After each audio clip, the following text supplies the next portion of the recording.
cos theta is equal to 0, and that's when tan theta is not defined, because cos theta appears in the denominator of the tan theta ratio.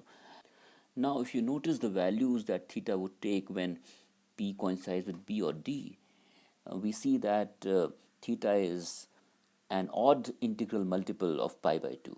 For example, when p is at b, theta could be pi by 2, 5 pi by 2, 9 pi by 2, or even on the negative side, minus 3 pi by 2, which is the angle from here to here, and minus 7 pi by 2, and so on.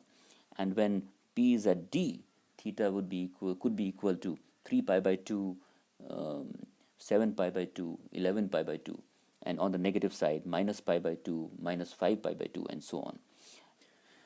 And therefore we can say that the domain of tan theta is all values of theta that belongs to the set of real numbers R, except when theta is an odd integer multiple of pi by 2, which we can write as 2n plus 1 times pi by 2. And what is the range of tan theta? Well, from here we can see that tan theta can take all possible values on the real scale. That is, on the positive side from 0 to plus infinity, and on the negative side from minus infinity to 0. And therefore we can say that the range of tan theta is the set of all real numbers R. How about sec theta and cosec theta? Now let us look at their patterns as we move through the quadrants. Now as theta increases from 0 to pi by 2, we see here that sec theta changes from 1 to not defined. And because sec theta is 1 by cos theta, and we can see here that cos theta remains positive and decreases from 1 to 0. So we can say that sec theta increases, it also remains positive, and it increases from 1 to higher numbers, and it approaches plus infinity as theta becomes close to pi by 2 and remains in the first quadrant. Whereas as theta increases from pi by 2 to pi, we see that sec theta changes from not defined to minus 1. Now here cos theta is negative, and it is changing from 0 to minus 1, and therefore we can say that sec theta here would approach minus 1 from the negative side. For most of the part in the second quadrant, it'll have large negative numbers. So what we can say is that as the value of theta is close to pi by 2 and it is in the second quadrant, sec theta is a very large negative number, close to minus infinity, and it increases from there and becomes minus 1 as theta becomes pi. And likewise, as theta increases from pi to 3 pi by 2, sec theta changes from minus 1 to not defined, and here again it remains negative, both in the second and the third quadrant, because cos theta is negative.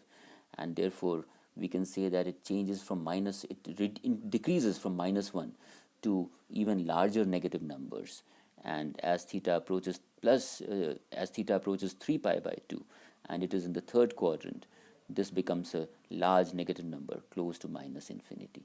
And finally, as theta increases from 3 pi by 2 to 2 pi, sec theta becomes positive because cos theta is positive.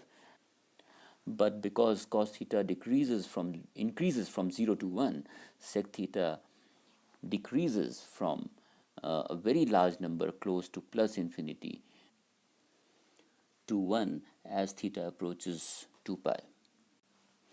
Now we can see that because both sec theta and tan theta have cos theta in their denominator, they are not defined for the same values of theta, that is pi by 2, 3 pi by 2, and other odd multiples of pi by 2.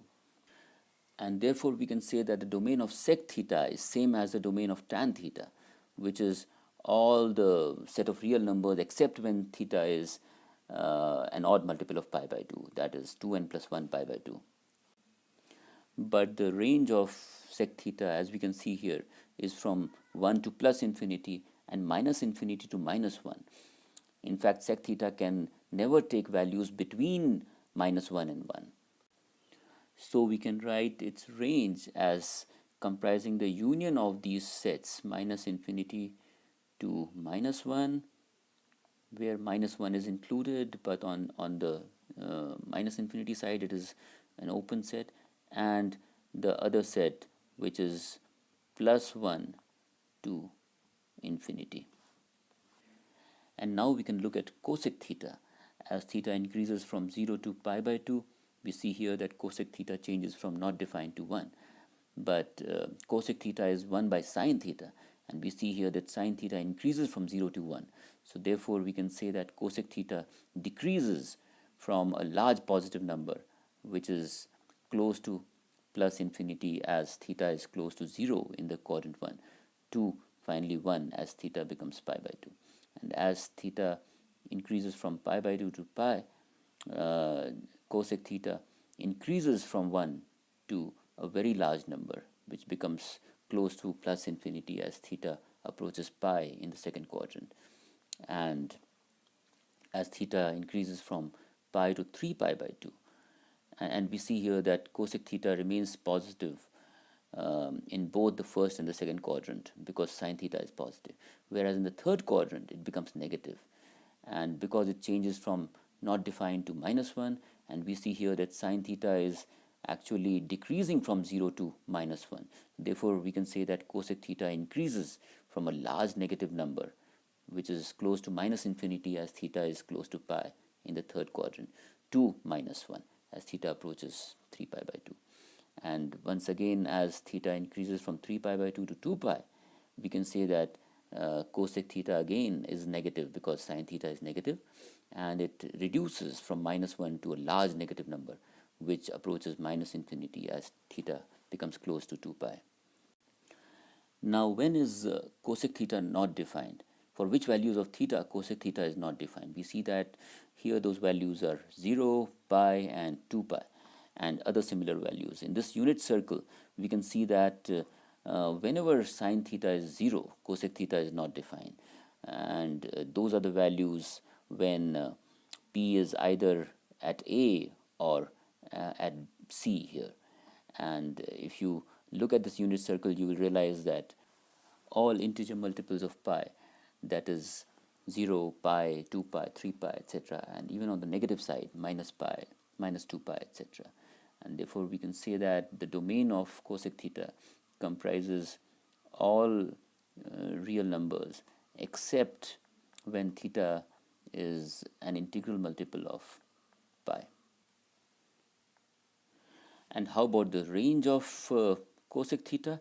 Well, you can see from here that just like sec theta, cosec theta also increases from 1 to plus infinity and reduces from minus 1 to minus infinity, and therefore its range is same as sec theta. And finally we can write these values for cot theta as well, which we had left out.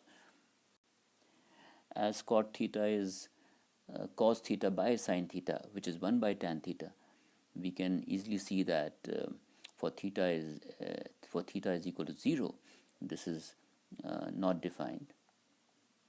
It is 0 for pi by 2. It is again not defined for pi. It is 0 for 3 pi by 2, and it is once again not defined for 2 pi.